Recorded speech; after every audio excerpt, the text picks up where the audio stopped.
Oke,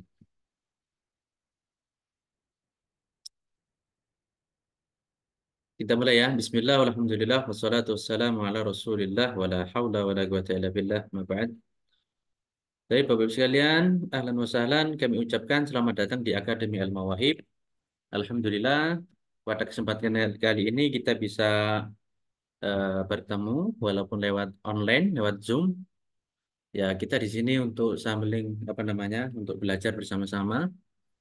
Khususnya kita akan murojaah sedikit tentang materi-materi yang sebelumnya. Nah, Baik, sebelum saya lanjut, mungkin Bapak Ibu sekalian ada pertanyaan atau ada kesulitan atau ada sesuatu yang ingin disampaikan tentang nahwu ataupun bahasa kitab gundul ini. Mungkin ada ya pertanyaan kemarin, boleh kita bahas sedikit nanti. Silakan.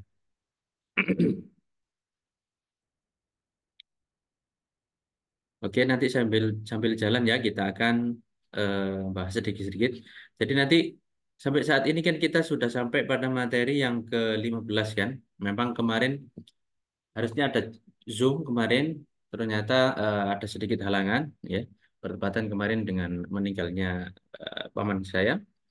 Jadi baru sempat untuk melakukan Zoom di hari ini. Nah, pada kesempatan kali ini nanti kita akan murojaah, walaupun nanti nggak sampai bab 15, tapi nanti kita akan insya Allah diteruskan di waktu yang selanjutnya. Seperti itu. Tapi di pembahasan nahwu di kitab Jurumiyah khususnya, bab pertama yang dibahas di bab langsung saja ya kita belajar materinya.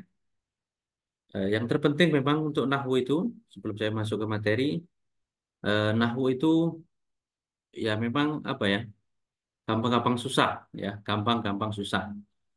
Nahwu itu kayak ilmu matematika sebenarnya. Karena kenapa? Ilmu pasti. Ya, nahwu itu ilmu pasti. Kayak kalau matematika 2 tambah 2 sama dengan 4, 3 tambah 3 sama dengan 6. Nahwu sebenarnya juga seperti itu. Ya, kalau isim mufrad nanti rofaknya dengan domah. Ya, kemudian nanti jamak muannats salim nasabnya dengan kasroh dan seterusnya. Itu pasti ya. Ya, nanti seberapa sering saja kita latihan itu yang akan menentukan juga untuk mempengaruhi hasil belajar kita. Baik. Di dalam nahwu, bab pertama kali yang dibahas khususnya kitab Jurmiyah adalah bab kalam. Ya, kenapa ini penting? Eh, Kalam, ini layar saya bisa dilihat ya, Bapak-Ibu sekalian. Layar bisa dilihat ya. Oke. Kalam adalah hal yang Mas, pertama kali dibahas dalam setiap pembahasan ilmu nahwu. Ya, itu pasti eh, dibahas di dalam ilmu nahwu itu kalam dulu. Kenapa? Tujuannya agar pelajar itu bisa membedakan dulu spesifik dari setiap kata yang akan dipelajari. Ya, kata yang akan dipelajari itu tujuannya. Kita atau yang nanti yang harus dianalisis. Apakah kata tersebut termasuk kata kerja sehingga nanti harus diperlakukan dengan hukumnya kata kerja atau benda nanti harus diberikan hukumnya kata benda karena setiap kata kerja atau kata benda itu memiliki hukum sendiri-sendiri seperti itu. Ya, intinya kalau kita mau bangun rumah misalnya, ya, kalau kita ingin bangun rumah, jelas kita harus tahu dulu, ya, material yang dibutuhkan untuk membangun rumah itu apa. Oh, yang kotak putih itu warnanya, yaitu namanya bata. Atau yang kecil-kecil tumbukan warna hitam, ya, itu namanya pasir misalnya. Atau yang warna abu-abu, kalau dicampur air itu, kemudian kalau didiamkan itu mengeras, itu namanya semen. Nah, itu kalau kita paham itu, nanti analoginya, nanti kita akan bisa membangun rumah dengan benar. Nah, kalau bahan-bahan saja kita nggak tahu, bangun rumah itu bahannya apa aja. Bisa-bisa yang diambil itu nanti styrofoam atau bahkan nanti di styrofoamnya dijahit seperti itu. Bahkan nanti untuk mengecatnya pakai bensin misalnya, ya hancur nanti styrofoamnya. Ya styrofoam kena bensin kan pasti hancur. Seperti itu. Itu analoginya kenapa kita bahas dulu tentang kalam. Ya, itu sedikitnya. Nanti kita di sini nggak akan bahas eh, banyak sekali nggak. Kita akan sedikit-sedikit aja nanti. Nanti kita usahakan nanti ada tambahan untuk kelas Zoom-nya juga. Oke, kalam ya kalam itu punya rukun. Yang pertama adalah lafat, murakkab, mufid dan wad'un. Lafat itu artinya adalah Ini nanti ada pembahasannya lafat, murokab yang tersusun, mufid yang memberi pemahaman, wad'un dan berbahasa Arab. Ini rukunnya kalam, ya. Apa itu lafat? Lafat adalah suara yang mengeluarkan beberapa susunan huruf hijaiyah, ya. Hurufnya 28 mulai alif sampai ya. Ya, contohnya zaitun. Jadi suara kita kalau mengeluarkan beberapa susunan huruf hijaiyah, misalnya suara kita mengeluarkan lafat zaitun, maka zaitun ini disebut dengan lafat. Oke. Itu pertama untuk lafat. Pokoknya kalau keluar eh, suara, kemudian suara itu terus membentuk susunan huruf hijaiyah, maka itu disebut dengan lafat. Baik. Murakab, apa itu murakab? Murakab itu tersusun dari dua lafat atau lebih, seperti qoma zaidun, ya. Maka kalimat ini dinamakan murakab, ya, tersusun dari lafat qoma dan zaidun. Mufid, apa itu mufid? Mufid adalah bisa memberikan pemahaman, ya. Ya, jadi kalam agar suatu eh, lafat atau suatu susunan kalimat itu nanti disebut dengan kalam, maka ini tadi dia harus berbentuk dengan lafat, ya. Kemudian terdiri dari lafat itu artinya terdiri dari huruf hijaiyah.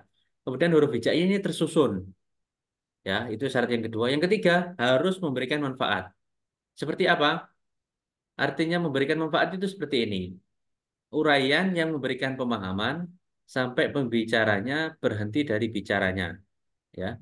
Sekiranya sang pendengar tidak menunggu lagi uraian lanjutan dari sang pembicara, ya. Jadi yang dinamakan mufid itu adalah kita memberikan uraian kepada orang lain, kemudian uraian ini juga memberikan pemahaman yang utuh. Batasannya utuh itu gimana? Pendengar kita itu nggak menunggu uraian lanjutan dari kita. Ya sudah, ketika kita ngomong dan kita berhenti, teman kita paham, ya. Itu berarti artinya mufid. Tapi kalau kita ngomong, kemudian teman kita itu masih menunggu lagi, ya, uraian lanjutan, itu itu belum dinamakan mufid. Nanti kita berikan contohnya sedikit. Seperti koma zaitun, contohnya, ya. Maka ini koma zaitun ini dia mufid karena memberikan pemahaman yang utuh sehingga pendengar tidak menunggu uraian lanjutan dari sang pembicara. Koma zaitun. Saya ngomong kepada Anda misalnya, koma zaitun. Artinya ya kita dapat kabar, kita dapat pemahaman bahwasanya Zaid sudah berdiri. Ya. Yang nggak mufid itu seperti in koma zaitun. In koma zaitun, ya. In itu artinya jika, koma telah berdiri siapa zaitun? Zaid. Jika telah berdiri Zaid, nah, dan kita berhenti, itu pasti teman kita itu pasti masih nunggu. Ya. Kalau Zahid berdiri misalnya. Terus teman kita itu pasti ngomong, teruskan bicaramu. Kenapa kalau memangnya kalau Zaid berdiri? Nah, berarti itu belum mufid. Karena kenapa? Karena teman kita itu masih menunggu lanjutan dari kita. Ya, in koma Zaidun. Jika Zaid berdiri, ya, itu teman kita itu masih nunggu uraian lanjutan. Ya, walaupun dia in koma Zaidun itu merupakan lafadz, ya. In itu susunan bahasa Arab. Koma itu bahasa Arab. Zaitun itu bahasa Arab. Kemudian in koma, walaupun dia lafadz, kemudian dia murokab, walaupun dia tersusun, tapi belum mufid, ya. Itu tadi artinya mufid, ya. Nanti yang keempat itu ada wad'un misalnya. Wad'un itu berbahasa Arab, ya. Adalah lafadz Arab yang dijadikan tanda. Artinya wad'un itu lafadz ini ditentukan oleh orang Arab atau yang membuatnya adalah orang Arab atau sesuatu yang sudah sering digunakan oleh orang Arab. Contohnya seperti lafadz kitabun, ya. Oke. Seperti lafadz kitabun. Kitabun ini oleh orang Arab dijadikan tanda sebagai sesuatu yang digunakan untuk membaca dan menulis. Jadi sesuatu yang digunakan untuk membaca dan menulis itu namanya kitabun. Itu menurut orang Arab. Maka eh, empat ini adalah rukun atau sesuatu yang harus ada pada setiap susunan kalam. Ya. Kenapa kok kita harus ngerti ini? Ya nanti nanti pasti kita itu ada pertanyaan atau ada sering apa namanya masalah-masalah.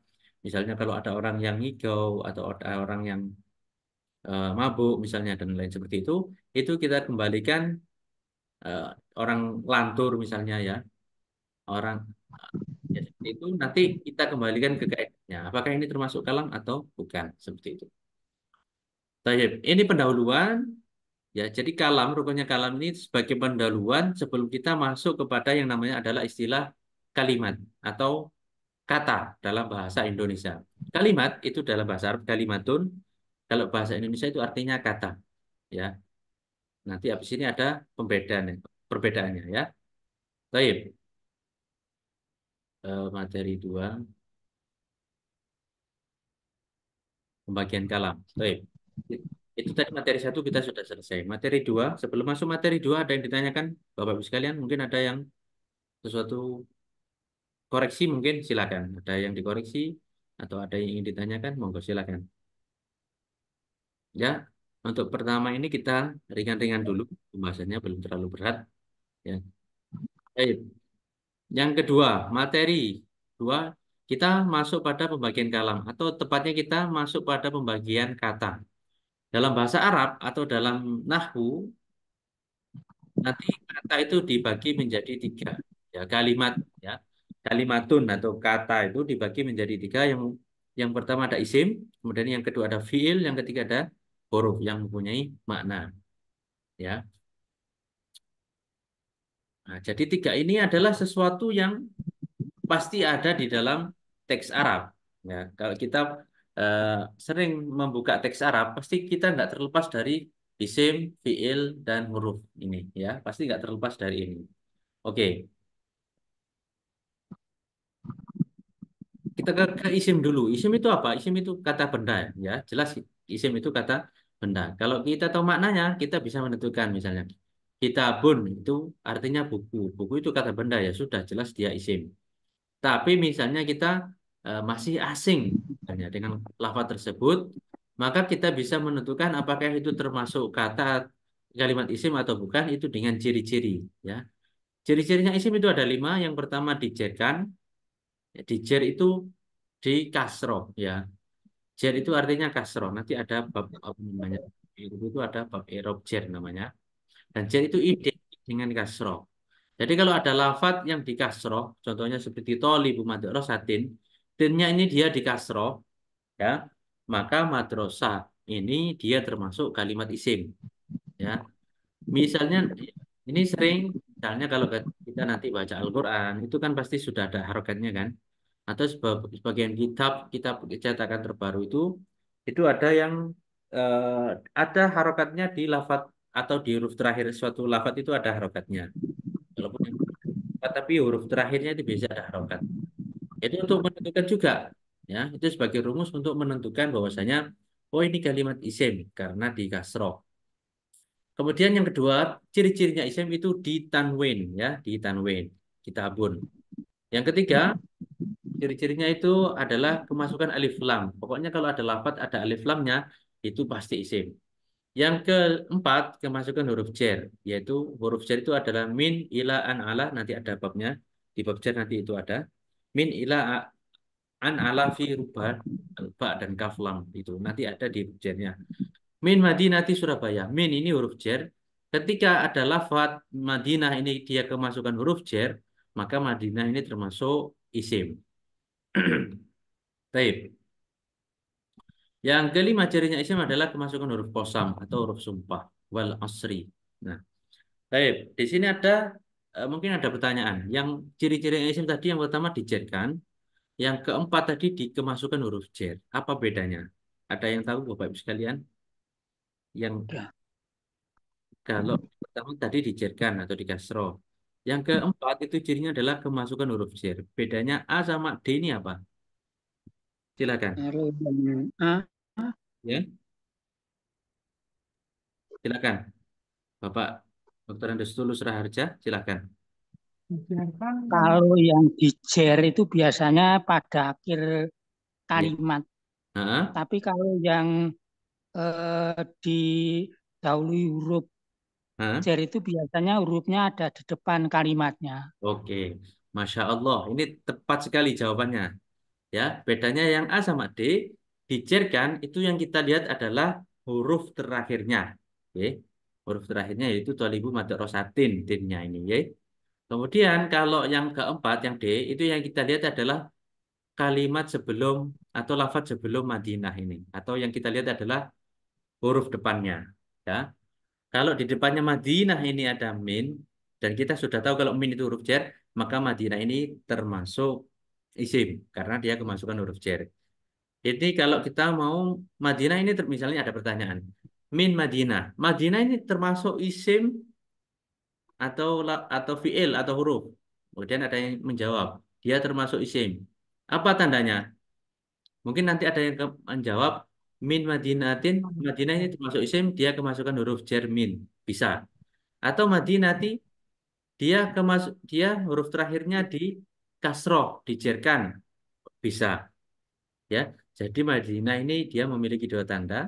Tanda pertama dia kemasukan huruf jar, tanda yang kedua dia di kasroh atau dijerkan seperti itu. Baik, dari sini ada yang ditanyakan, Bapak sekalian. Baik, saya yakin sebenarnya para peserta di kelas ini adalah eh, beliau-beliau orang yang sudah berilmu, tapi kita di sini niat sharing ya, kita niat murojaah apa yang kita pelajari nanti agar ilmu kita itu nggak hilang ya. Dengan murojaah itu kita bisa ingat kembali, kita bisa kalau yang sudah paham itu bisa lebih paham, yang baru belajar itu nanti bisa dapat pemahaman yang baru, yang sudah paham sedikit-sedikit nanti bisa tambah paham. Baik. Yang itu yang cirinya isim. Kemudian ada fiil, ya. Ada cirinya fiil. Fiil itu memiliki ciri-ciri, ya. Yang pertama kemasukan kode. Jadi kalau ada lafat kok kemasukan kod, maka dia termasuk fiil. Kod ini artinya apa? Kod ini bermakna sungguh jika masuk pada fiil madi, seperti kod qomat as-sholatu. Kod qomat as-sholatu. Kod sungguh qomat telah berdiri, apa yang telah berdiri as-sholatu, sholat. Sholatnya sudah berdiri alias mau dilaksanakan. Itu kalau masuk pada fiil madi dan bermakna terkadang jika masuk pada fiil mudhari. Qad ya'til matoru. Ya'ti ini qad ya'til matoru. Ya'ti ini dia fiil mudhari. Ya.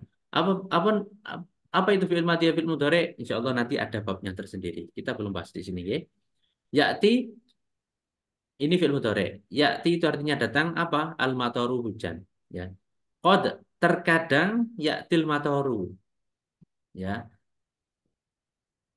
Terkadang hujan itu datang. Ya.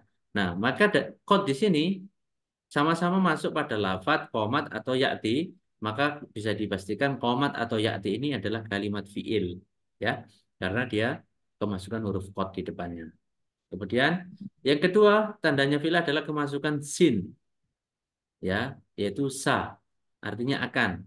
Saya titolibu, saya titolibu, saya titolibu akan datang. Siapa at-tolibu? Murid. Ya. Dan yang ketiga yaitu saufa azuruka godan. Kemasukan saufa itu yang ketiga. Saufa azuruka godan. Artinya saufa akan azuruka aku mengunjungimu, aku akan mengunjungimu godan besok. Yang keempat kemasukan tak taknis. Taknis itu tak perempuan, ya. Taknis itu menunjukkan perempuan. Sakinah dan dia disukun, ya. Sakinah disukun. Qomat, ya. Zainabun. Qomat ini taknya ini namanya tak yang disukun ini namanya tak taknis sakinah, ya. Nah, dia biasanya jatuh setelah fiil madi, ya. Fi'il madi itu fi'il lampau. Kalau fi'il mudhari itu fi'il sekarang atau fi'il yang akan datang. Nanti lebih detailnya kita bahas di babnya. Baik. Jadi empat ini, kalau Bapak Ibu sekalian menemui ini di dalam satu lafaz, maka ini di apa namanya? Misalnya seperti ya'ti, ini kalimat fi'il karena ada kodnya. Kemudian azuru ini adalah kalimat fi'il karena kemasukan saufa. Ya. Qomat ini juga fiil karena ada tak taknis sakinah di belakangnya. Kemudian itu yang kedua fiil, isim fiil. Sekarang kita ke huruf. Huruf itu apa? Huruf itu adalah semua kata yang tidak cocok jika digabungkan dengan tanda-tanda isim dan fiil. Seperti hal, fi, lam. Hal, fi, lam.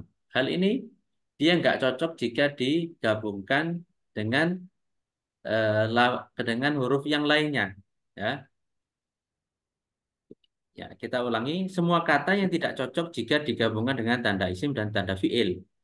Kalau ada lafat, kemudian lafat tersebut itu nggak cocok kalau disandingkan dengan isim atau fiil, maka lafat tersebut adalah huruf. Ya, kenapa? Iya, kalau lafat itu cocok digandengkan dengan isim, maka dia adalah tandanya isim. Ya, sebentar.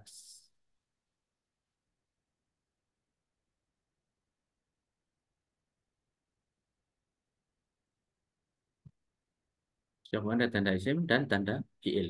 Baik, oke. Ya, jadi kalau semua kata yang tidak cocok, yang tidak cocok digabungkan dengan tanda-tanda isim dan tanda fiil. Ya, kenapa? Misalnya, karena kalau cocok digabungkan dengan tanda isim, maka lafaz tersebut isim. Kalau lafaz tersebut cocok disambungkan dengan tandanya fiil, maka lafaz tersebut fiil. Contohnya apa? Contohnya kitabun. Ya. Kitabun ini dia cocok digabungkan dengan tanwin misalnya ya. Maka kitabun ini adalah kalimat eh, isim seperti itu. Contohnya huruf adalah hal, fi, lam ya. Hal, fi, lam ya. Hal ini nggak cocok dia digabungkan dengan sin, sahal ya. Atau digabungkan dengan tanda fi'il kot hal nggak cocok. Atau saufa hal itu nggak cocok ya. Maka hal ini dia adalah kalimat huruf karena dia nggak cocok digabungkan dengan tanda isim dan tanda fiil. Terus di sini ada itu tadi tiga ya. Isim, fiil, huruf ini yang mendasar. Nanti silakan dipelajari berulang-ulang kalau masih bingung ya agar apa namanya? Ini pondasi utama sebelum masuk ke pembahasan yang lebih kompleks ya. Jadi ya memang belajar nahwu itu memang ya satu harus fokus juga harus konsentrasi juga harus ada semangat dari masing-masing seperti itu ya. Eh, ya memang harus semangat ya. Kalau nggak semangat ya apa namanya ya berhasil atau ada hasilnya cuma kurang maksimal seperti itu. Tadi isim, fiil dan huruf. Kemudian di sini ada peta atau tabel. Apa yang dimaksud dengan jumlah dalam ilmu nahwu? Ya, tadi ada kalau dalam bahasa Arab ada kalimatun itu artinya kata. Nah, nanti di dalam bahasa Arab ada juga istilah yang namanya jumlah. Ya, kalau jumlah itu artinya kalimat. Ya, di sini ada perbedaannya. Kalau dalam bahasa Arab, jumlah itu artinya adalah kalimat. Ya, kalau kalimatun itu artinya kata. Ya, jadi kalau kalimat itu tersusun dari beberapa kata. Kalau kata itu berdiri sendiri. Jadi nanti harus dibedakan. Kalau dalam bahasa Arab ada jumlah, ada kalimat. Kalau dalam bahasa Arab ada kalimat, ada kata. Ya, kalau jumlah itu artinya kalimat, kalau kalimat itu artinya kata. Ini eh, mudah sekali sebenarnya ya. Eh, saya yakin Bapak Ibu sekalian sudah paham tentang istilah ini. Nggih. Kemudian tadi kan ada jumlah.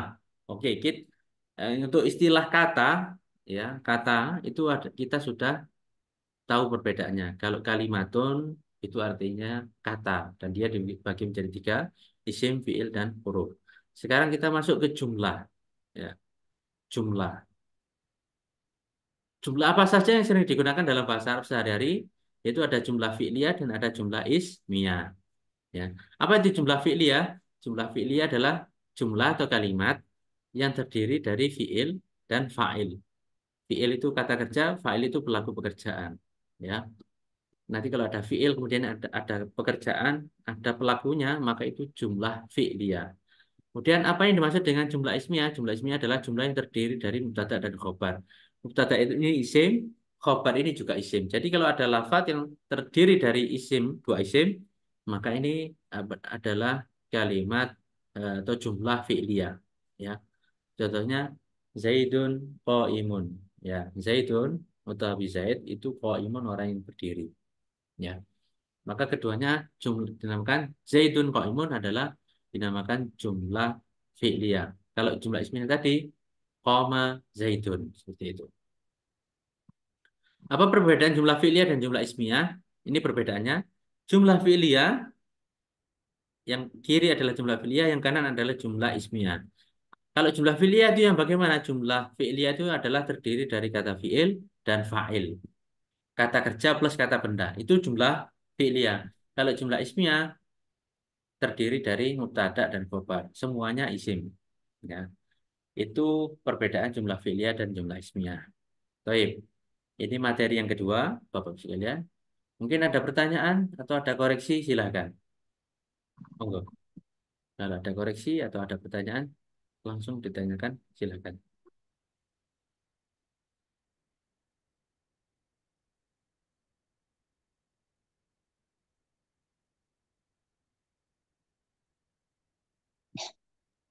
Baik. Kita lanjut, Bapak sekalian. Lanjut, lanjut. Lanjut ya. Ya, Materi yang ketiga. Kita di sini langsung ada rumus analisis. Oke. Baik. Sebelum saya masuk ke rumusnya ini, ada sedikit ya. Memang saya ingin bertanya, selama ini Bapak Ibu sekalian, eh, ketika belajar nahwu, itu kesulitannya se- yang sering dirasakan itu yang seperti apa? Silakan. Kita sebelum masuk ke materi ketiga, kita sharing-sharing sedikit untuk juga untuk refreshing sedikit. Silakan. belum Mungkin pernah belajar. mungkin ada yang ingin berbagi. Gimana, Pak? Belum pernah belajar. Oh, belum pernah belajar. Ya Oke. mesti ngapalin ini. Heeh. Kan bisa karena biasa. Wah, betul sekali. Bisa karena biasa. Biasa. Mm-mm. Ada yang lainnya, Bapak sekalian? Ada juga yang merasa kesulitan itu dengan istilah-istilah yang baru. Ya, ada istilah-istilah baru dalam ilmu nahwu yang belum pernah didengar. Akhirnya ketika belajar itu kayak kayak merasa kesulitan. Ketika kesulitan akhirnya kayak putus asa. Ya memang, maka di sini saya jabarkan sedikit demi sedikit dulu. Mulai dari apa itu, apa namanya, kata, apa itu kalimat, apa itu jumlah, ya. Ini adalah istilah-istilah yang sebenarnya dalam ilmu nahwu itu sangat familiar, ya, atau sangat sering disebutkan. Maka ini saya jelaskan sedikit-sedikit, ya. Kemudian nanti ada juga jumlah fi'liyah, jumlah ismiyah. Ini adalah istilah-istilah yang sering digunakan di dalam ilmu nahwu, ya. Memang yang eh, sebagian teman itu sharing kalau kesulitannya itu adalah dengan untuk memahami istilah-istilah baru, ya. Tapi itu tadi betul kata Bapak Judianto, ya. Bapak Judianto betul bahwasanya bisa itu karena terbiasa, Biasa, Pak. ya. Ya, itu kembali ke pribadi masing-masing. Seperti di kelas Jurumnya ini kan materi sudah kami siapkan, ya, lengkap, ya, mulai awal sampai akhir. Videonya ada, PDF-nya ada. Itu tinggal bagaimana apa namanya, pribadi masing-masing itu mau sungguh-sungguh, ya. Sungguh-sungguh itu ya mungkin dengan menyimak berulang kali, atau kalau ada yang perlu disalin di buku itu disalin, atau ada yang perlu dicatat itu dicatat, seperti itu, ya. Adapun media itu hanya sebagian persen untuk mempengaruhi hasil belajar. Baik, kita ke materi yang ketiga, rumus analisis bab kalam. Baik, di sini langsung masuk rumus. Kenapa kok masuk rumus? Dalam sesi ini yang akan kita bahas adalah bagaimana cara menentukan suatu lafaz apakah termasuk kategori isim ataupun fiil. Jadi di rumus yang pertama ini, Bapak Ibu sekalian, dengan rumus ini diharapkan bagi yang baru pertama kali belajar itu bisa menemukan cara atau bisa menemukan apa namanya ya, template atau rumus atau model atau jalan atau tuntunan belajar untuk menentukan oh ini isim, oh ini fiil. Maka itu kami tulis dengan rumus. Istilahnya rumus, ya. Sama seperti matematika kan. Kalau matematika kan atau fisika kan biasanya ada rumusnya kan. Rumus aljabar atau rumus kecepatan atau rumus, atau apa itu yang fisika itu biasanya kan ada itu. Nah, dan nahwu pun juga bisa dirumuskan. Artinya apa? Ketika Bapak Ibu sekalian itu sudah hafal rumusnya atau sudah hafal pola, ya, yang penting itu kita ingin mengajarkan polanya atau kita ingin mengenalkan pola cara menganalisis itu seperti ini loh. Nah, nanti kalau Bapak Ibu sudah apa namanya? Terbiasa, sudah sering, itu nanti nggak perlu rumus lagi karena sudah hafal polanya. Oh, setelah menentukan jenisnya, bentuknya, menentukan jabatannya. Setelah menentukan jabatannya, nanti menentukan i'rabnya. Setelah menentukan i'rabnya, itu menentukan tanda i'rabnya dan seterusnya. Itu nanti ada di bab selanjutnya. Baik, ya. Jadi kok ada rumus X, Y, Z seperti ini, ya. Oke, nanti sebenarnya seperti ini, Bapak. Ya, yang kami harapkan itu, ya, ini bisa menjadi metode atau pola untuk menganalisis seperti itu. Ini nggak wajib sih sebenarnya. Ini cuma kami ingin memberikan gambaran aja, ya. Untuk menentukan isim atau fiil kita bisa menggunakan rumus seperti ini. X adalah kalimat Y karena ditandai dengan Z. Jadi yang dirubah itu yang variabel X, Y, Z aja, ya. Adapun ini adalah kalimat karena ditandai ini nggak usah dirubah sebenarnya, ya. Nggak usah dirubah. Ik itu apa? Ik itu mewakili lafaz yang akan dianalisis. Ya, jadi nanti setiap kita mau menganalisis atau mau eh, membedah suatu lafaz, itu kita tulis dulu lafaz yang akan dianalisis itu apa. Kita tulis dengan namanya X. Maka di sini X-nya adalah madrasah. Ya, madrasah ini adalah X, lafaz yang akan dianalisis. Thalibu madrasatin. Madrasah ini adalah X-nya. Adalah kalimat Y. Y itu apa? Y itu jenis kalimat. Apakah dia isim atau fi'il atau huruf? Oh, madrasah itu termasuk adalah kalimat isim. Kenapa? Karena ditandai dengan bisa dijerkan. Z ini apa? Z artinya, Z ini adalah tanda dari masing-masing jenis kalimat atau ciri-cirinya. Tadi yang isim itu cirinya ada 5, ya. Fi'il itu cirinya ada 4 dan seterusnya. Ya. Jadi untuk menganalisis polanya, urutannya adalah kita tentukan dulu lafadznya, kemudian kita tulis jenis kalimatnya apa, kemudian kita tentukan tanda tanda lafaz tersebut, ya, tanda jenis kalimatnya, apakah isim atau fi'il atau huruf, tandanya apa, disebutkan di akhir. Jadi thalib madrasatin, madrasah adalah kalimat isim. Kenapa? Karena ditandai dengan bisa dijerkan. Tadi jer apa? Kasroh, seperti itu, ya. Kemudian yang kedua ada kitabun, ya. Kitabun adalah kalimat isim karena ditandai dengan tanwin, ya. Dan yang ketiga ada al-maktabatu. Al-maktabatu adalah kalimat isim karena ditandai dengan al atau alif lam. Min Madinah di Surabaya. Kita ingin menganalisis Madinah Surabaya, Madinahnya. Maka Madinah adalah kalimat isim. Kenapa? Karena ditandai dengan kemasukan huruf jar. Kemudian yang kelima wal asri. Wal asri, al asrinya ini adalah kalimat isim. Kenapa? Karena ditandai dengan masuknya huruf kosan. Itu untuk yang isim. Untuk yang fiil, qad qomat as-sholatu. Qad qomat sungguh telah berdiri apa salatnya. Qomat adalah kalimat fiil. Kenapa? Karena ditandai dengan kemasukan qad. Qad ya'til mataru. Qad terkadang ya'ti datang apa al-mataru hujan. Ya'ti kita ingin menganalisis ya'tinya. Ya'ti adalah kalimat fiil. Kenapa? Karena ditandai dengan masuknya qad. Jadi bisa dilihat Bapak Ibu sekalian, semua polanya sama, ya, polanya sama. Misalnya nanti tadi yang nomor 1 sampai nomor 5 tadi, ya, polanya sama. Artinya apa? Yang kalau kita ingin menganalisis, kita tulis dulu apa? eh, kita tulis dulu. Ini apa sih ini? Sebentar ya, Pak.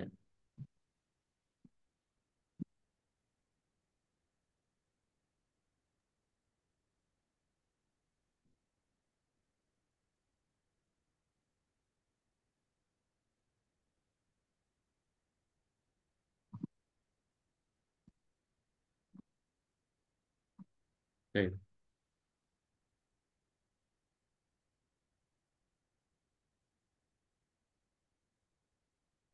kita lanjut ya. Maaf. Jadi kita lihat. Mulai nomor 1 sampai nomor 5 itu polanya sama. Kita tulis dulu apa yang akan dianalisis. Kemudian setelahnya pasti istilah adalah kalimat apa? Isim, isim, isim, isim. Ya. Kemudian setelah itu apa yang harus disebutkan? Kita sebutkan tandanya. Kenapa kok madrasah ini disebut isim? Karena ditandai dengan bisa dijarkan. Karena ditandai dengan tanwin, karena ada tanwinnya. Ya. Karena ditandai yang ketiga al-maktabatu karena ditandai dengan alif lam. Ya. Semuanya polanya sama adalah kalimat karena ditandai. Jadi ini nanti apa namanya untuk pola ya, Bapak sekalian. Agar apa? Agar kita punya pola yang baku, pola yang rapi dan struktur yang baku dan pasti dalam menganalisis sebuah lafaz. Nah, kalau kita punya pola yang jelas, yang baku, itu nanti kita bisa menganalisis dengan yakin, Bapak sekalian ya. Dengan yakin, dengan mantap bahwasanya ini saya yakin benar. Karena kenapa? Karena sesuai pola. Ya, seperti itu. Oke, ini rumus analisis. Tips. Jika ada pertanyaan, ini kalimat apa? Ya, jika ada pertanyaan, ini kalimat apa? Jawabannya harus salah satu dari tiga berikut. Kalimat isim, atau kalimat fiil, atau kalimat huruf. Jadi, tadi kan ada istilah, kalau kalimatun dalam bahasa Arab itu artinya adalah kata. Ya, dan kata tadi dibagi menjadi tiga, isim, fiil, dan huruf. Ya. Jadi kalau ada pertanyaan, biasanya kalau latihan atau latihan nahwu atau praktek itu ada pertanyaan, ditanyakan adalah ini kalimat apa? Kalau kita ditanya ini kalimat apa, kita harus menjawabnya apa? Ini kalimat isim atau fi'il atau huruf. Seperti itu. Karena kalimatun dalam istilah nahwu itu artinya kata. Beda lagi kalau jumlah ini jumlah apa? Baru jawabannya adalah jumlah ismiyah atau fi'liyah. Baik. Dari sini ada yang ditanyakan, Bapak sekalian?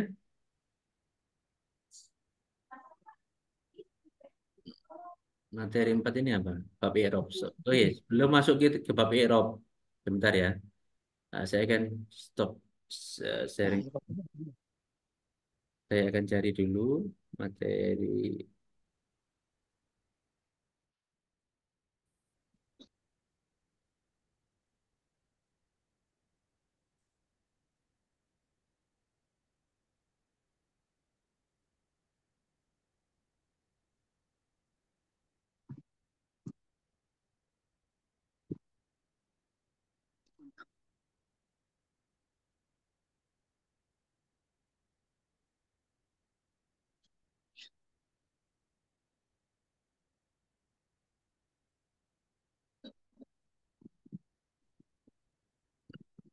Baik, saya akan share screen lagi. Di sini saya punya sudah muncul Bapak Ibu sekalian?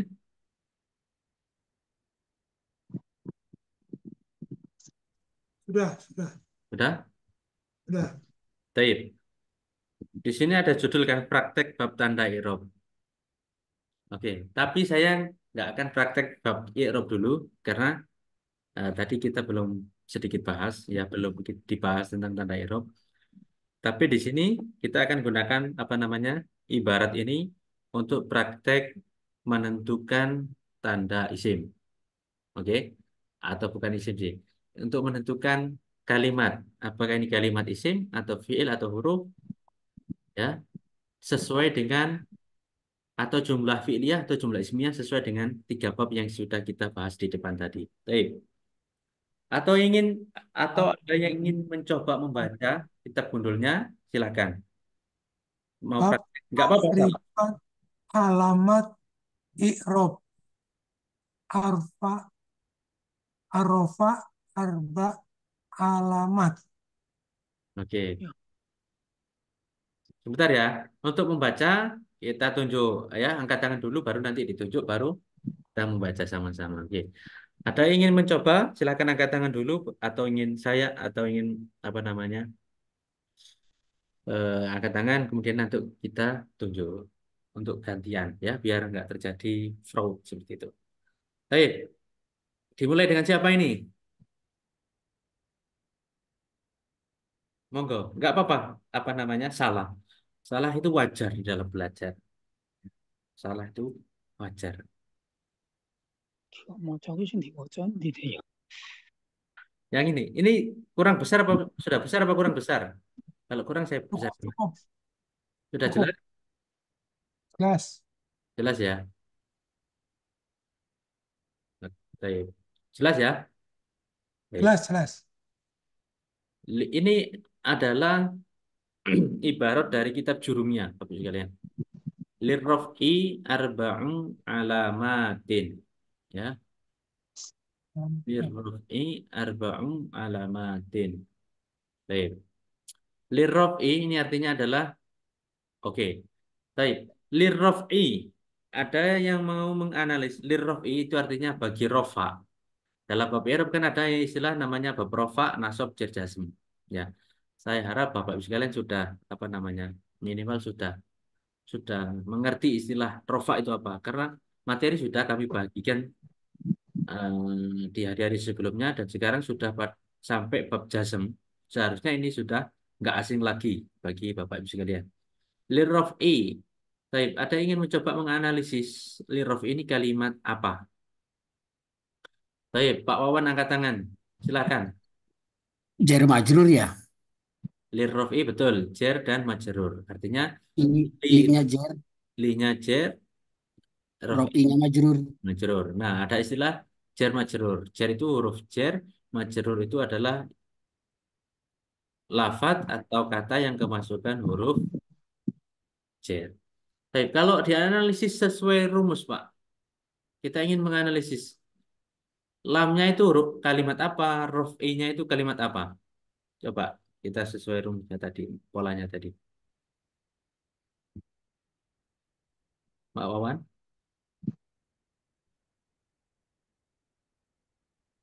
Oke, ar-raf'i, lir-raf'i. Raf'i itu kalimat apa? Ada yang ingin mencoba menjawab? Ya, seperti yang Rofi, i, rofi itu raf'i isim ya, adalah kalimat isim. isim. Lanjutannya gimana tadi Pak polanya? Karena diakhiri kasroh, Karena ditandai ya, ka- kasroh. ditandai dengan kasro.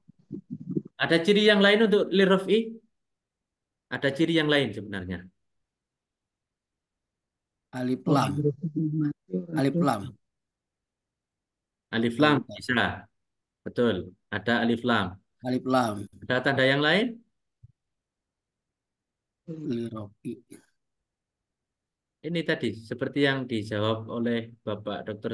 Randes Tulus tadi, perbedaan dijerkan dan kemasukan huruf jer. Jadi raf'i dia memiliki berapa tanda isim, Pak? Memiliki 3 tanda isim ya. Dia di kasro atau dijerkan, kemudian ada alif lam, kemudian ada kemasukan huruf jer. Tadi tanda isim ada 5 kan? Eh, yang nggak ada adalah tanwin dan kemasukan huruf kosam. Tapi 3 ini yaitu dijerkan, ada alif lam dan kemasukan huruf jer. Ini tanda-tanda isim ya. Jadi mungkin setiap orang itu beda. Artinya apa? Kita mengetahui ini, mencoba apa namanya, menguraikan ini, menganalisis ini. Itu artinya apa? Kita ingin memperluas sudut pandang. Kok bisa? Ya, mungkin ada orang mengatakan rof itu kalimat isim. Kenapa kok kalimat isim? Ada yang menandai dia dijerkan atau di kasro. Cuma cuma menyebutkan satu. Atau ada orang lain yang menyebutkan enggak, rof itu dia termasuk isim karena ada alif lamnya. Kemudian ada lagi yang menjawab, enggak, rofa itu termasuk isim karena kemasukan huruf jar. Nah, akhirnya sama-sama ngaji nahunya dan paham semua kalau tandanya isim itu ada 5. Akhirnya semua sepakat, oh ya benar kalau begitu rofa adalah isim. Walaupun dia memiliki 3 tanda. Ya. Jadi di sini kita ambil apa namanya filosofinya aja. Filosofinya adalah harapannya ketika kita belajar seperti ini, kita itu bisa memiliki sudut pandang yang lebih luas. Kenapa? Karena setiap orang punya pendapat atau punya panutan masing-masing yang harus kita hormati agar nggak terjadi permusuhan seperti itu. Arba'u alamatin. Arba'u. Baik. Ada yang mencoba menjawab arba'u arba'u. Lirofi bagi rofa. Rofa atau rofa memiliki arba'u alamatin. 4 tanda. Arba'u ini kalimat apa? Bapak sekalian. Arba'u kalimat Sim. isim. Ya. Arba'u kalimat Anak isim. kosong. Arba'u. Anak Arba'u. Bukan. Ya. Arba'unya. Yang arba'unya dulu. Ya. Arba'u ini kalimat apa? Kalimat isim. Kalau kosong. kita lihat di tanda-tandanya, ada tanwinnya enggak? Enggak ada. Bangun. Tanwin, alif, lam, dijerkan, kemasukan huruf jar, wawu kosong. Enggak ada. 5 ini enggak ada. Ada dong. Tapi Ada dong. sebenarnya arba'u ini adalah kalimat isim. Karena kenapa? Karena dia mudhof, akhirnya dia sebenarnya memiliki tanda tanwin. Arba'u ini kalau berdiri sendiri arba'un seperti itu. Ya. Alamatin. Oke, kita lanjut aja yang jelas-jelas saja. Alamatin. Tin. Ini tin apa tan apa tun? Tin ini Ten. tin ya, karena dibaca jer, maka tanda jernya dengan kasro. Baik. Alamatin ini kalimat apa? Mudof ilai. Tadi ada pertanyaan. Kalau ada pertanyaan, apa tadi pertanyaannya? Tips ya, yang tipsnya tadi. Kalau ada pertanyaan, ini kalimat apa? Jawabannya apa? Isim. Kalau nggak isim, Fiil. fiil Fiil. atau huruf. Huruf. Baik. Jadi tadi kan saya bertanya, alamatin ini kalimat apa? Ada yang jawab mudhof ilaih. Mudhof ilaih betul. Memang dia mudhof ilaih. Arba'u itu mudhof, alamatin mudhof ilaih. Tapi pertanyaannya bukan itu ya. Bukan itu pertanyaannya. Yang saya tanyakan adalah ini kalimat Isim. apa? Ya. Isim. Baru kalau ditanya ini jabatannya apa atau i'rabnya apa? Begitu. Kalau jabatannya apa, baru dijawab mudhof ilaih atau posisinya apa, baru dijawab mudhof ilaih. Ya. Jadi pertanyaannya ini kalimat apa? Jawabannya tadi kalau nggak isim, fiil atau huruf. Maka alamatin ini Isim. kalimat apa? Isim. Isim. Isim. Oke. Karena dicerkan. Karena dijerkan. Cerkan. Betul sekali. Lirof arba'u alamatin. Baik. Ad-dhammatu wal wawu wal alifu wan nunu. Ad-dhammatu itu kalimat apa? Jelas. Kalimat apa? Ada alif lam. Berarti kalimat apa, Pak? Fiil. Apa ya? Tadi apa? Kalau alif lam itu tandanya miliknya siapa? Alif lam itu milik Isim. Isim. isim. Isim. Isim. Isim. Alif lam itu Isim. miliknya isim. Berarti adoma itu kalimat isim. Isim. Ya. Kemudian ada wal wawu. Al wawunya, wawunya, wa. Wanya itu wawu. Wah. Wow. Wa itu kalimat apa? Isim. Wa. Kosam. Bukan. Itu Kosam. wawu, wawu kosam itu kalau di depan ya. Ini sebenarnya ya. Ya nggak salah Bapak. Ya Bapak nggak salah. Cuma tadi kan contohnya wal asri. Ya. Cuma wawu itu banyak sebenarnya Pak. Nggak hanya wawu kosam. Ya nggak apa-apa. Memang apa namanya sesuai yang dipelajari tadi kan ada contoh wal asri kan Pak ya. Cuma di sini bukan wawu kosam, wawunya wawu atof ya. Ini termasuk huruf. Wawu itu pokoknya Oh, atof, huruf nasab, huruf jazm itu semuanya huruf ya. Al wawunya Ini ada apa? tulisannya tidak tuh ya ini? Kenapa Pak? Ada tulisannya apa tidak ya? Saya hanya dengar suara saja itu. Ada yang di Bap- Bapak-bapak yang lain ada layar saya ada. betul nggak? Betul ada. Ada. Praktik bab tanda i'rob. Bab makrifat alamat Til. al-i'rob. Mungkin Bapak tulis Arofa pencet paling. alamatin. Layarnya kepencet mungkin.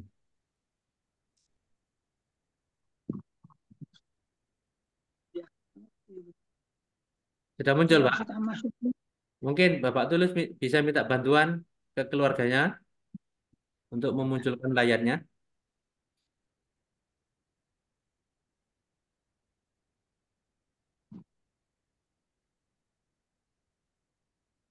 wah, turun jawab ngacung bareng. Sudah, Pak. Sudah muncul, Pak. Belum muncul apa-apa itu di tempat saya baru nama-nama begitu lalu tanda video, tanda tanda speaker. Kalau ada tangan tapi caranya itu tangan ngacung bagian itu saya belum tahu ini. Jadi saya hanya dengar tapi tidak membaca huruf-hurufnya tidak ada. Apa ini pakai buku begitu? Enggak, Pak. Ini langsung muncul di layar, Pak. Ini langsung muncul di layar. Hmm. Ya. Layarnya bagaimana cara mencari layarnya ini ya? Ada yang bisa Ini bantu, hanya Pak? Ada yang bisa bantu sebentar ya. Saya pakai ya, PC, ini, Pak. Pakai laptop biasanya. Coba digeser, katanya, Pak. Coba digeser layarnya, Pak. ke kiri atau ke kanan ini? Coba ke kanan atau ke kiri. Ke kanan. Tetap itu hanya ada nama-nama. Jadi nomor pertama nama saya, lalu bos, lalu Pak Wawan, lalu Pak Darwani, Sawar, begitu. Tidak ada apa-apanya itu selain itu. Lalu Baik. ada foto Bapak. Oke, saya ulangi sebentar, Pak ya. Saya carikan caranya dulu. Sebentar ya.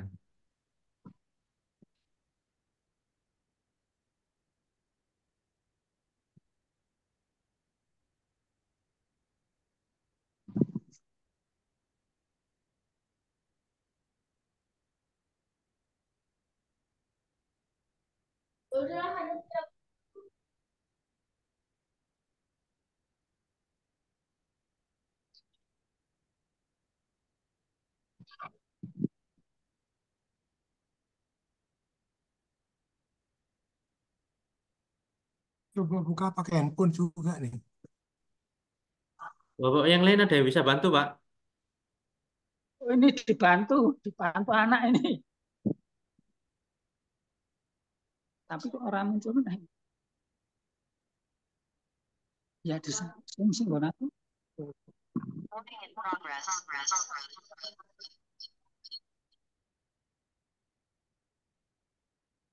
Saya ulang ya. Saya share screen lagi ya.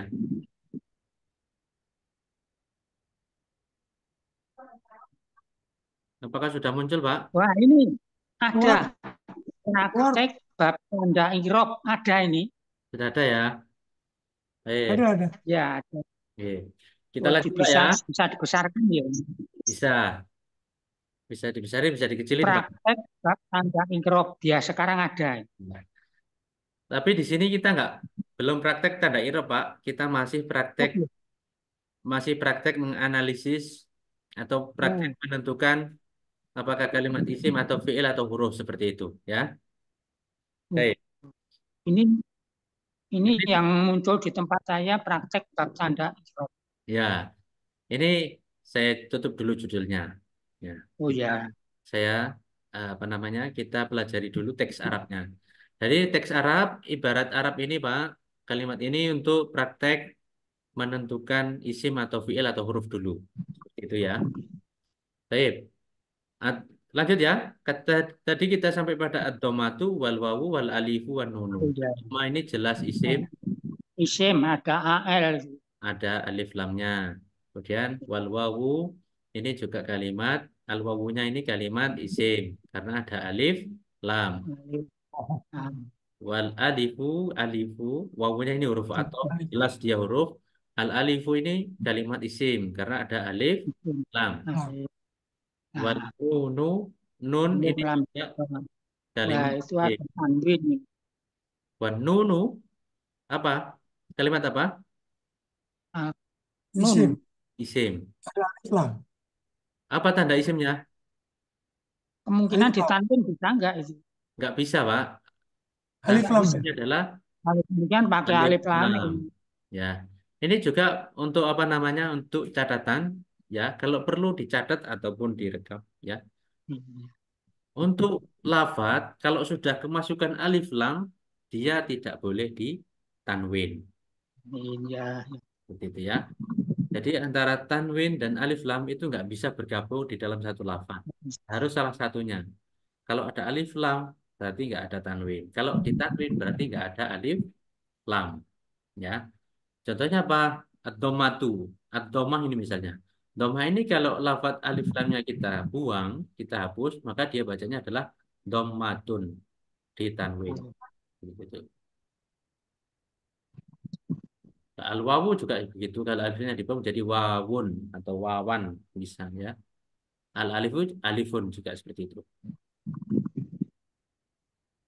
Pak Amma, ini semuanya huruf. Kita lewati dulu ya, yang sulit-sulit.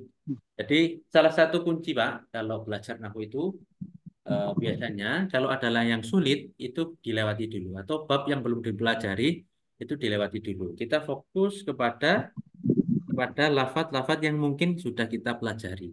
Biar apa?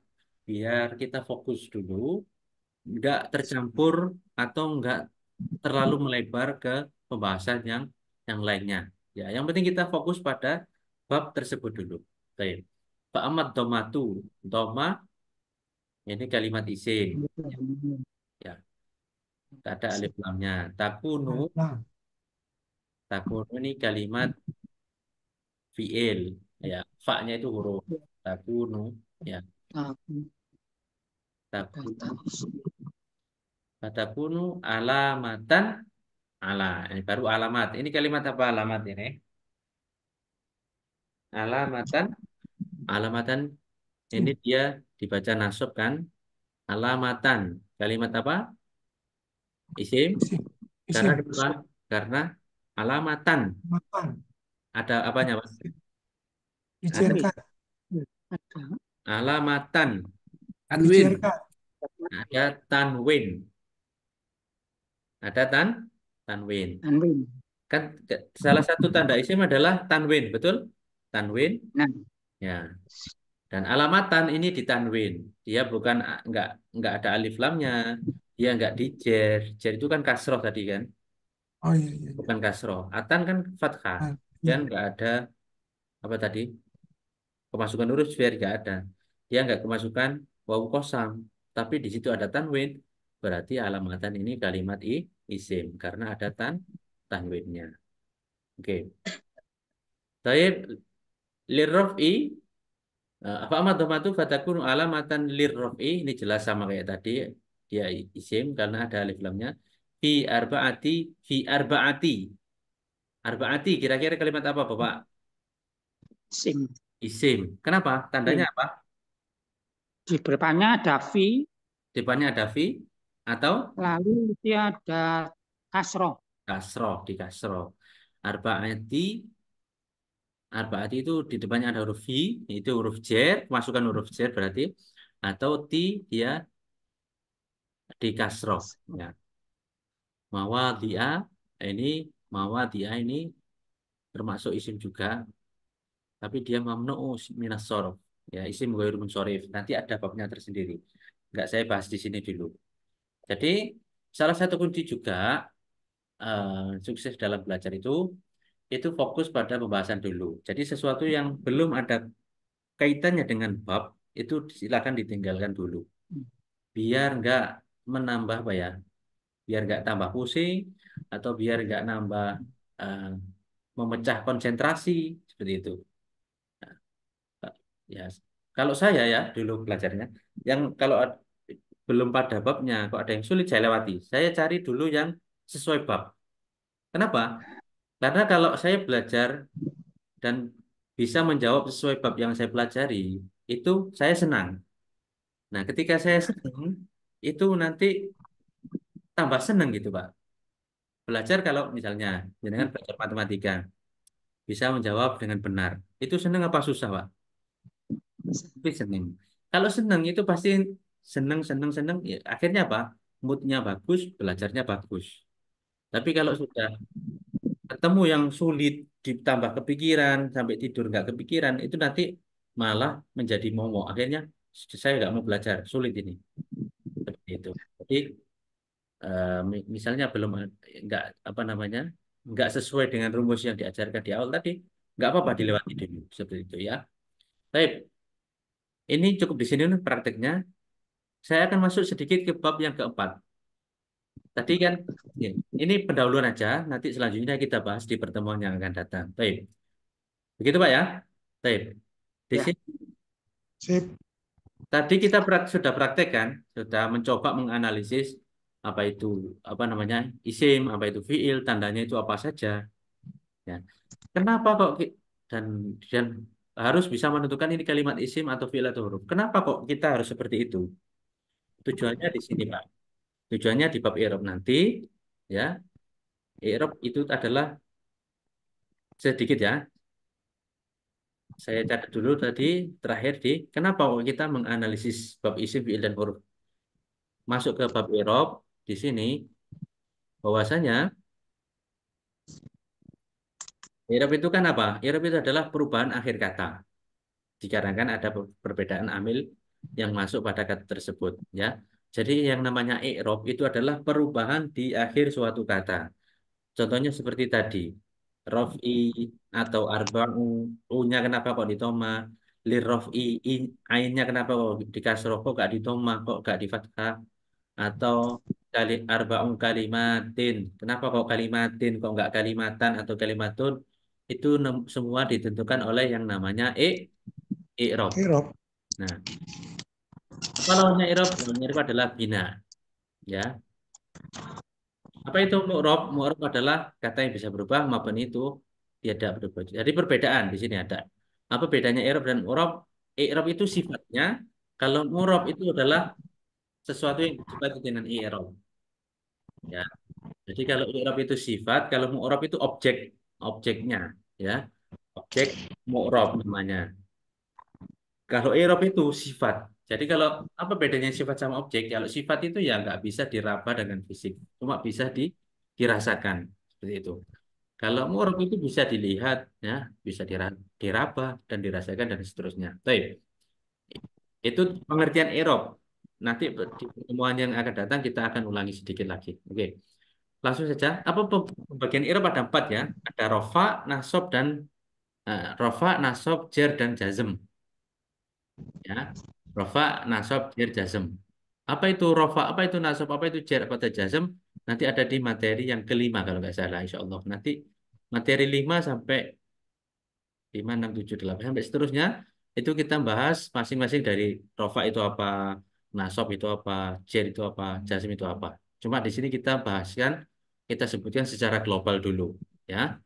Kita biar punya apa namanya konsep dulu atau punya sudut pandang dulu apa yang akan kita bahas di ke depan, yaitu rofa, nasab, jer dan jazm. Nah, tadi saya kembali. Kenapa tadi kok kita menganalisis atau berusaha menguraikan ini kalimat isim, ini kalimat fiil, ini kalimat huruf. Apa fungsinya? Di sini, Pak, fungsinya yaitu agar kita bisa memberikan i'rab yang benar kepada lafaz tersebut. Kenapa? Karena dari satu lafaz, misalnya kalimat isim, ya, pada lafaz isim itu i'rab yang berlaku pada isim itu cuma tiga, ya. Dari empat i'rab ini, i'rab tadi kan ada empat ya, i'rab ada empat. Dari keempat i'rab ini, yang berlaku kepada isim itu cuma tiga. Yang satu nggak berlaku. Apa saja tiga ini? Rofa, nasab, dan jer. Tidak ada kata jazm dalam isim. Paham ya di sini? Jadi itu yang pertama. Yang kedua, i'rab apa saja yang berlaku pada fiil? Tiga juga. Jadi yang berlaku pada fiil cuma rofa, nasab, dan jazm. Tidak ada kalimat, tidak ada i'rab jer. Ya. Artinya apa? Kalau kita bisa menentukan ini kalimat isim, berarti i'rabnya kalau nggak rofa, nasab, jer. Nggak boleh kita memberikan peluang untuk jer, nggak boleh. Atau sebaliknya, ini kalimat apa? Oh ini kalimat fiil. Kalau begitu i'rabnya apa? Kalau nggak rofa, nasab, jazm, nggak boleh di jer, pasti langsung kita. Ya, seperti itu. Misalnya kita kembali ke contoh tadi sedikit. Tadi mana ya? Ini bisa dilihat ya Pak ya. Teks Arabnya bisa dilihat. yang bab Bisa. praktek tadi. Oke. Misalnya saya tadi ke lirraf'i. Lirraf'i. Baik. Raf'i tadi kalimat apa, Pak? Raf'i tadi kan kalimat apa? Kalimat apa tadi? Isim. Isim. Isim. Raf'i tadi kalimat isim. Berarti i'rabnya raf'i itu nanti cuma 3.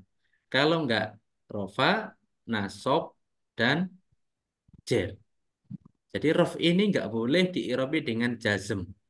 Ya, jadi langsung di awal jazm kita buang. Jadi kalau misalnya ditanya, raf'i i'rabnya apa? Itu kayak ini. Jadi kalau misalnya ditanya ada orang yang ditanya raf'i i'rabnya apa? Kalau langsung jawab jazm misalnya dia, ini apa namanya? Harus kembali ke bab awal dulu. Ya. Jadi maksud saya di sini agar kita tahu dulu, oh yang berlaku pada isim itu cuma 3. Dan isim itu seperti apa? Itu tadi di awal tadi. Berarti rof ini irobnya kalau nggak rofa, nasob, dan jet. Nggak boleh li rofi di irobi dengan ada kemungkinan jazm, nggak boleh. Ya, jadi misalnya tadi saya punya contoh juga alamat, alamat, alamatan ini kan. Alamat ini, alamatun, ini bisa di alamatun, alamat, alamatin.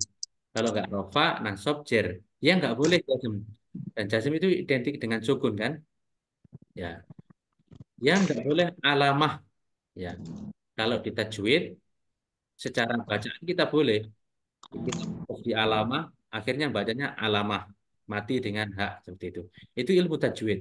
Tapi di ilmu nahwu beda lagi. Kalau ilmu nahwu, kalau dia nasab, maka harus di fathah. Kalau dia jet harus di kasroh. Kalau rofa harus di dhamma.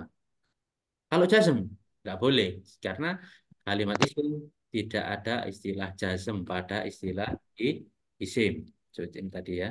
Isim tadi nggak ada kata jazm dalam isim. Ya. Jadi kalau ada orang, ini ada kalimat isim, kemudian ditanya, i'rabnya apa? I'rabnya jazm. Itu kayak kayak telinga kita, orang-orang yang pernah belajar nahwu itu kayak dimasukin semacam lidi. Kayak apa? Gatel gitu, Pak. Kok bisa isim itu jazm? Atau sebaliknya, ada kalimat fi'il, ya, ada kalimat fi'il. Misalnya aja contoh qad qomat as-shalah. Kita kemana tadi ya? Sebagai contoh di materi 3. Bisa dilihat Pak lahir saya. Bisa, bisa. Contoh nomor 6. Ini kalau kita qad qomat as-shalah, kalau kita qomat bisanya, kalau kita iqomah sholat, qad qomatis sholah. Seperti itu kan Pak ya? Muadzin Ya. muadzin itu kalau iqomah gimana? Qad qomatis Kota mati sholat. sholat, kota Qad mati sholat. qomati. Oke. Qad qomati. Biasanya taknya di kasro. Betul? Qad Betul. qomatis sholah. Seperti itu kan? Qad qomati. Berarti taknya ini di kasro. Di kasro. Berarti qomat ini di jer. Karena kasro itu identik dengan Ya. jer. Kalau begitu qomat i'rabnya jer dong. Karena dia di kasro. Nah, itu misalnya pertanyaan seperti itu. Kalau begitu qad qomati, qomati kalau begitu di jer. Karena dia di kasro. Nah, bukan seperti itu ya teorinya. Tapi qomat karena dia fiil, maka tidak ada istilah jer di dalam fiil. Walaupun dia di kasro, tapi dia bukan jer. Seperti itu ya. Jadi nggak serta-merta kalau di kasro itu jer. Karena kenapa? Karena rumus awalnya dulu, dasarnya dulu, pondasinya dulu, qomat fiil itu nggak ada istilah jer dalam fiil. Seperti itu ya. Jadi ini materi keempat. Kita terakhir di sini Pak ya. Sementara kita berhenti di sini. Biar nggak terlalu banyak, biar nggak terlalu pusing. Insya Allah nanti saya akan usahakan ada tambahan jam Zoom-nya juga ya di lain selain dari Jumat. Insya Allah Ta'ala. Ya, itu tadi bab analisis kalimat isim, fiil, tanda-tanda isim, tanda fiil, tanda-tanda huruf, kemudian apa itu kalimatun, apa itu jumlah, apa itu jumlah ismiyah atau jumlah fi'liyah, kemudian eh, apa tadi, apa tanda-tandanya, ya. Itu kita di sini kita tekuni dulu, kita fahamkan dulu. Karena ini nanti semuanya Pak nanti akan menjadi fondasi awal untuk memahami bab-bab selanjutnya. Ya, jadi kalau bab ini mudah difahami, nanti bab-bab selanjutnya insya Allah lebih mudah karena dasarnya di sini semuanya ya. Baik, dari sini ada pertanyaan Bapak Ibu sekalian untuk hari ini. Ada, Silakan Bapak. ada.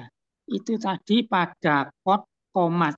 Hmm, Dalam ya. tulisannya harus disukun atau boleh dikasroh, boleh disukun. Kalau Bagaimana dengan tulisan? kalau secara tulisan Pak, kalau di ayat Al-Qur'an ya sesuai di apa namanya? Sesuai misalnya kalau lafaz tersebut Al-Qur'an, maka ya harus dikasroh. Oh begitu. Coba saya carikan contoh ya. Coba saya carikan contoh ya. Kalau kalau qad aflahal mu'minu bukan bukan itu ya. Qad aflaha. Qad aflaha. Hanya kan di fathah Pak. Fi'il Oh madhi. iya iya. Kita Beda. cari kasus di sini. Yang di kasroh. Jadi begini teorinya dulu. Sebelum saya berikan contoh ke teori dulu. Kenapa kok komatis sholah ini T-nya di kasroh? Kenapa? Karena ketika komatis sholah ini digabungkan, maka kasroh itu kalau dalam bahasa nahwu litakhallus min iltiqo isakinain. Untuk menghindarkan dari bertemunya dua sukun. Baik. Qomat. Qomat di sini apa? Sukun. Sukun. As-sholatu di sini apa? Sukun. Sukun. Dia bertemu dua sukun. Sukun. Nah, dalam bahasa Arab atau dalam teks Arab, kaidah Arab itu nggak boleh bertemu dua sukun. Gimana bacanya dua sukun itu? Nah, Hmm. dua lafaz, dua sukun yang bertemu langsung itu nggak boleh. Maka dalam istilah Arab, dalam bahasa Arab, untuk menghindari bertemunya dua sukun, maka salah satunya di kasroh. Hmm. Ya, qad qamatis sholat itu secara tulisan. Secara baca juga bisa, secara tulisan dan dibaca bisa. Tapi kalau mau menulis secara kaidah nahwu, maka taknya disukun. Mau baca qomat as-sholatu boleh, qad qamatis sholatu boleh. Yang penting ngerti alasannya. Misalnya, qad qamat as-sholatu. Berarti taknya tak apa?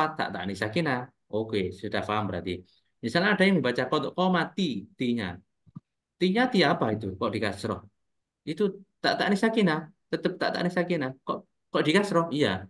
Karena untuk menghindarkan bertemunya dua sukun. Oh, berarti kamu ngerti alasannya boleh. Ya. Ada lagi contoh. Saya carikan ya. Saya carikan coba.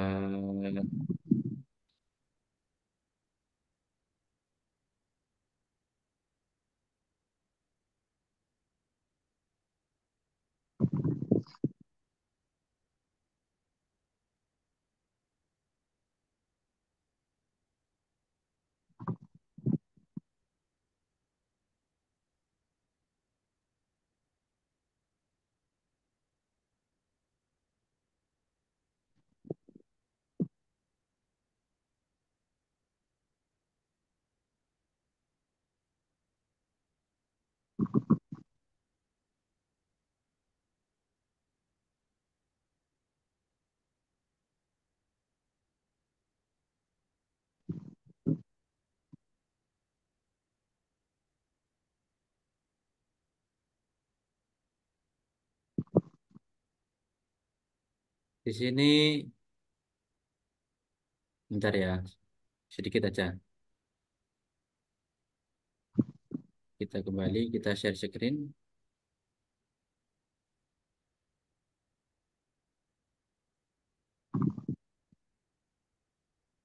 Sudah muncul Pak layar saya?